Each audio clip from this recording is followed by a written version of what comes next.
बुखारी साहब ये बताइएगा कि 9 मई केसेस में 70 मुल्जिमान को सजा हो गई है, लेकिन मुझे लगता है इस वाक़े को ना आइसोलेशन में नहीं देखना चाहिए। अभी ये तहरीक इंसाफ ने एहतजाज की कॉल भी दे दी है, 5 अगस्त को वो मीनार पाकिस्तान पर जलसा करेंगे। तो क्या ये जो सजाएं इस मौके पर आई हैं, क्या मकसद इस एहतजाजी तहरीक को डिस्करेज कर रहे हैं? देखिए, हमें इसकी बैकग्राउंड में जाना पड़ेगा। हम अपने प्रोग्रामों में अक्सर जिक्र तो करते रहे हैं इसका। जी। ये वाक़या है मियाँ वाली का, ख़ास तौर से जिसकी सजाएं आज सुनाई गई हैं। क्या हुआ था मियाँ वाली में, ज़रा याद करते हैं, थोड़ा सा रिकॉल करते हैं। जो मुजस्समे थे आपके नेशनल हीरोज़ के, जिन्होंने पाकिस्तान और वतन के दिफा के लिए जानें दी थी, आपने वो तोड़ के फेंक के रौंदा पैरों के नीचे। इसको भी छोड़ दीजिए, ये भी काबिल माफ़ी शायद हो सकता है, जो कि नहीं है। फिर आपने पेट्रोल बम लिए और आप मियाँ वाली एयरबेस में घुस गए जी, और आपने तैयारों पर पेट्रोल बम फेंके।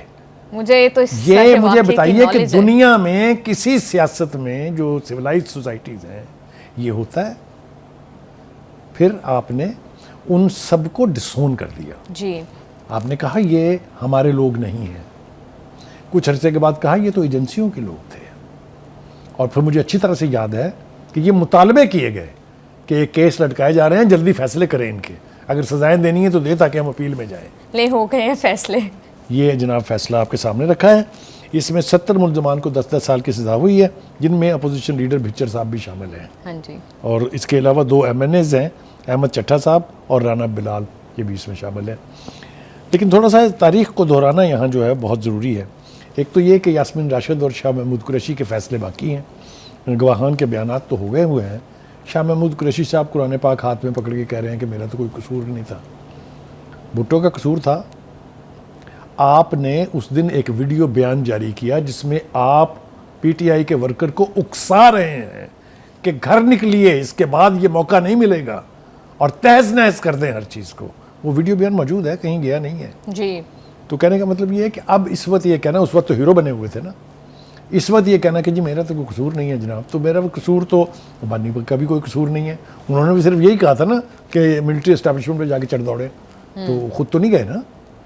तो कहने का मतलब ये है कि अब इस वक्त इस तरह के बयानात देने से न जुर्म की नौयत कम होगी, न सज़ा कम होगी।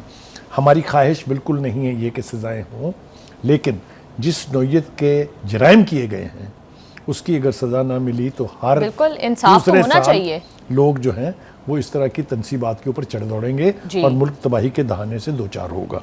एक बात, इससे कबल अगर आपको याद हो 9 मई के जो मुलव्वस मुजरमान थे, उनमें से 25 को 10-10 साल की सज़ा सुनाई गई थी 21 दिसंबर 2024 को फौजी अदालतों में। ठीक है जी। बाज़ 26 दिसंबर 2024 को फौजी अदालत ने साने 9 मई में 2023 में मुलव्वस इमरान खान के भांजे हसन न्याजी समेत 60 मुजरमों को भी 10-10 साल की सज़ा दी थी। यहाँ आगे बढ़ने से पहले और एक बात और ये है कि पाक फौज के कोर्ट्स ऑफ अपील ने रवां साल 2 जनवरी को साने 9 मई 2023 के 19 मुजरमान की सजाएं माफ़ भी कर दी थी। ठीक है भाई साहब, मुझे ये बताइए कि किस बड़े वकील ने इन वर्कर्स का मुकदमा लड़ा है? सारों को फुर्सत मिलेगी बानी के मुकदमा से तो तभी जाएंगे ना। लावारस छोड़, मैं बता रहा हूं आपको, इनकी एहतजाज की कॉलों पर ना निकलने की वर्कर की वाहद वजह यह है कि दे थॉट उनको इस लड़क में छोड़ के और मुड़ के किसी ने पूछा नहीं है। बुखारी साहब, उन्होंने उनका मुकदमा क्या लड़ना है? वो तो बानी का मुकदमा नहीं लड़ पा रहे हैं, उनको नहीं निकाल पा रहे हैं अब तक, तो वर्कर्स का मुकदमा उन्होंने कहाँ से लड़ना है? देखिए एनीवेज, तो हैविंग सेड दिस, ये आपने जो कहा था कि क्या इसका 5 अगस्त वाली तारीख से कोई ताल्लुक है, एक इम्प्लाइडली ताल्लुक बनता है कि वो जब लोग ये देखेंगे ना कि ये सजाएं जिस नौयत की 10 साल की सजा इज़ अ बिग पनिशमेंट। ठीक है ना, मतलब इट्स वेरी क्लोज टू उम्र कैद ना। उम्र कैद भी 14 साल में ख़त्म हो जाती है यार, डे एंड नाइट शुमार होते हैं। जी। और कुछ बीच में माफिया मिलती हैं। कहने का मतलब ये है कि इस नतीजे को देख के, इस सूरत हाल को देख के वर्कर 10 दफ़ा सोचेगा बाहर निकलने के लिए। इसलिए नहीं कि वो बानी का साथ नहीं देना चाहते, इसलिए कि उनको अपनी फेट नज़र आएगी कि हमें भी किसी ने नहीं पूछना। 5 अगस्त की डेडलाइन जो है वो एक मुल्क गिर यानी तहरीक से सिमट के अब सिर्फ यादगार पाकिस्तान पर जलसे तक आ गई है। बुखारी साहब, क्या लगता है तहरीक कामयाब हो पाएगी? देखिए, अगर तो पार्टी के अंदर की डिवीज़न ने इसी तरह रहना है, अगर धड़ेबंदियां रहेंगी, अगर बहनें कुछ कहेंगी, चीफ मिनिस्टर कुछ कहेगा, वकील कुछ कहेंगे, मकामी लीडर जो है, आपने देखा ना आलिया हमजा वाला मामला जी जो जी हुआ, जी कितनी शिद्दत से उसने रिएक्ट किया कि मैं पंजाब की चीफ ऑर्गेनाइज़र हूँ, मुझे पता ही नहीं कि यहाँ कोई आ रहे हैं, मुझे पता ही नहीं कि 90 दिन का फिगर कहाँ से आ गया है। इसके ऊपर भी बड़ी कंट्रोवर्सी चली थी, लोगों ने कहा कि बानी को तो पता ही नहीं था कि ये 90 दिन कहाँ से आ गए हैं। तो जब इस तरह की बड़ी पार्टी में इतनी डीप रूटेड डिवीजन होगी तो फिर उसके लिए किसी तहरीक को कामयाब कराना उतना ही मुश्किल हो जाता है। मैं उसकी आपको 2 मिसालें दे देता हूँ। 2 मरतबा चीफ मिनिस्टर ने कहा हम लाहौर जाएंगे, काफ़िले लेके सारे पाकिस्तान से काफ़िले आएंगे, आपने देखा उसका क्या हाल हुआ। 26 नवंबर को जिस तरीके से वो लोग वहाँ से भागे हैं अपने वर्कर्स को पीछे छोड़ के, ये सारी चीज़ें वर्कर माफ़ नहीं करता है। मैं आपको बहुत बड़ी पार्टीज़ की मिसालें दे सकता हूँ, इसमें मैं जान के नाम नहीं ले रहा हूँ। जिन पार्टी की लीडरशिप ने अपने वर्कर के साथ डिस्टेंस किया है, वर्कर ने उनको फिर कभी ओन नहीं किया। ये बहुत बड़ी बड़ी पार्टियों का फेट हो चुकी है यहाँ। भाई साहब, अभी तक तो इनका मोटिव ही क्लियर नहीं है कि क्या बानी की रिहाई मकसद है। कभी कहते हैं लॉ एंड ऑर्डर के लिए निकल रहे हैं, कभी कहते हैं जमहूरियत के लिए निकल रहे हैं, कभी कुछ और। मतलब अभी तक तो इनकी नैरेटिव ही क्लियर नहीं है। बिल्कुल ठीक, आपने सवाल बिल्कुल सही किया है। उन्हें शायद पता ही नहीं है कि उन्होंने करना क्या है। एक सांस में कहते हैं कि बानी को ना डील चाहिए ना ढील चाहिए। हाँ जी। बानी जो है वो अदालती फैसलों के जरिए बाहर आएंगे। Is that right? जी जी। दूसरी तरफ वो एक जो भाई फमांचो हैं चीफ मिनिस्टर साहब, वो फरमाते हैं सरों पर कफन बांध के आए हैं, बानी को साथ लेके जाएंगे, बानी को 15 दिन में छुड़ाएंगे, बानी को अगले हफ्ते ले जाएंगे।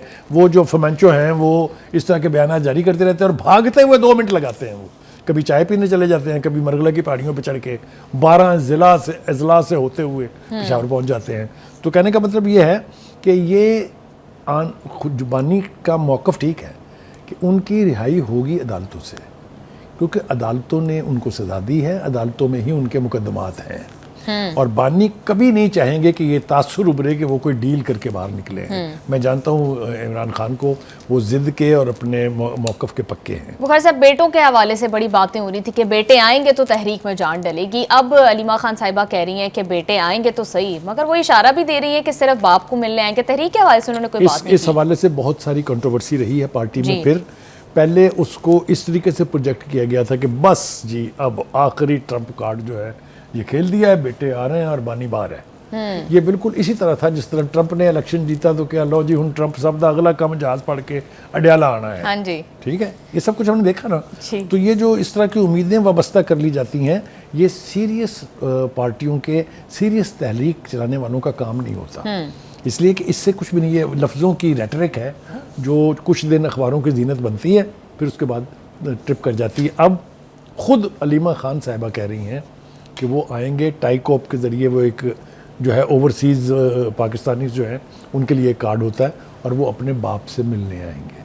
पहले वो तहरीक की क़यादत करने आ रहे थे। तो ये इस हवाले से भी बैक एंड फोर्थ। और कुछ इतलात ये हैं कि उनकी जो वालदा हैं जमैमा खान, वो गालबन नहीं चाहती कि वो जाके किसी किस्म की अफरा-तफरी। हाँ, ये बातें भी हो रही थी कि शायद आएंगे तो गिरफ्तार हो जाएंगे। अच्छा बुखारी साहब, हर दफ़ा तो जो महाज खोलते हैं वो टी चौक पर जोर होता है, इस दफ़ा लाहौर का इंतखाब क्यों किया गया है? क्या पंजाब गवर्नमेंट के साथ कुछ सेटलमेंट हो गई है?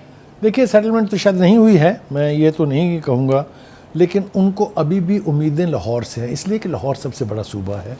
लाहौर में उनकी सबसे ज़्यादा पार्टी स्ट्रॉन्ग थी जी, शहर है। उनका ख्याल ये है कि किसी न किसी दिन बिलाखिर वहाँ से लोग बाहर निकल आएंगे, जिस तरह इलेक्शन के दिन निकले थे जी। इलेक्शन के दिन लोगों का पीटीआई के लिए निकलना कोई अंडरमाइन कर ही नहीं सकता। लेकिन उसके बाद जिस तरीके से उस आवाम के साथ सलूक किया गया, जिसकी मैंने तफसील अभी आपके सामने बयान की है, हाँ जी। वो डिसग्रंटल्ड होके, डिसअपॉइंटेड होके वो अपने अपने घरों में बैठे हुए हैं। क्या ये लीडरशिप उन्हें घरों से निकाल पाएगी? खान साहब अगर बाहर होते या बाहर हों तो सूरत हाल मुख्तलिफ है। ये जो छोटे छोटे कद के लीडर नए पैदा हो गए हैं, उनके होते ऐसा कुछ नहीं। बुखारी साहब, आप ठीक कह रहे हैं। देखते हैं तहरीक का आगे मुस्तकबिल क्या हो।